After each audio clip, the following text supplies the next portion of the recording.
Kali ini saya ingin menjawab pertanyaan yang masuk ke DM maupun ke WA yang bertanya, Pastor, saya ini sudah melayani, sudah rajin melayani, tetapi kok belum diberkati Tuhan.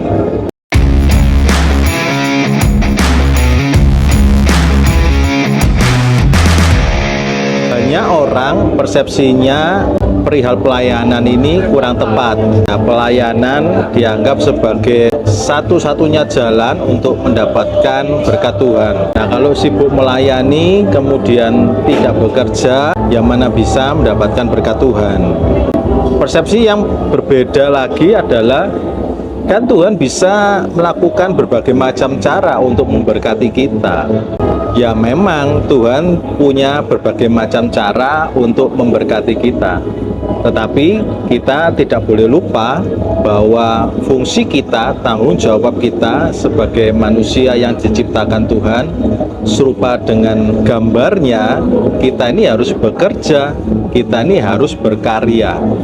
Kalau satu pekerjaan kita tidak jalan, kemudian kita berhenti dan hanya berdoa, ya mana bisa Tuhan itu membukakan hal-hal yang baru tanpa kita mau berusaha untuk mencari peluang-peluang yang ada. Ayo cobalah keluar kita dari lingkungan yang kita miliki sekarang. Di luar sana itu banyak sekali peluang dan kita perlu menjajakinya sebagai tanggung jawab kita sebagai manusia. Tidak mengecilkan kuasa Tuhan, tetapi kita perlu sadar bahwa Tuhan itu bekerja melalui banyak hal. Jangan mendikte Tuhan.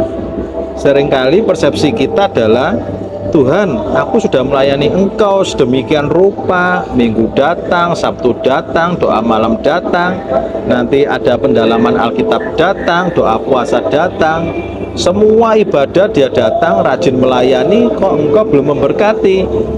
Nah, pelayanan itu bukan kunci untuk diberkati Tuhan. Ingat, persepsi kita harus tepat bahwa ada tanggung jawab kita sebagai manusia untuk kita bekerja dengan maksimal, membuka networking yang baru, kemudian berkenalan, show up kepada orang lain, apa yang kita miliki, ya, skill kita, apakah cocok untuk pekerjaan yang akan kita lakukan.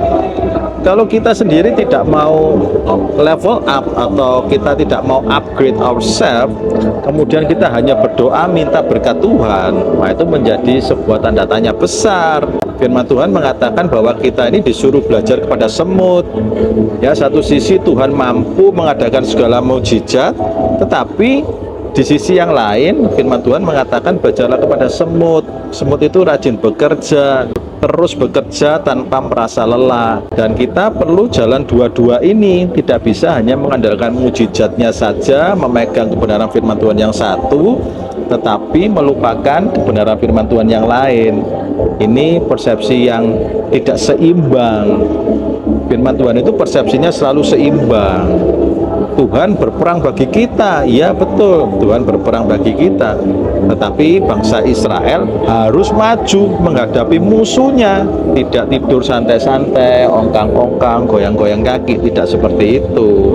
Jadi tetap kita ditempatkan, bisa saja ditempatkan Tuhan pada situasi kita terdesak, agar kita apa? Agar kita terbuka pikirannya kita, agar kita mulai melangkah keluar dari zona kita yang sebelumnya, mencari peluang-peluang baru, mencari networking baru.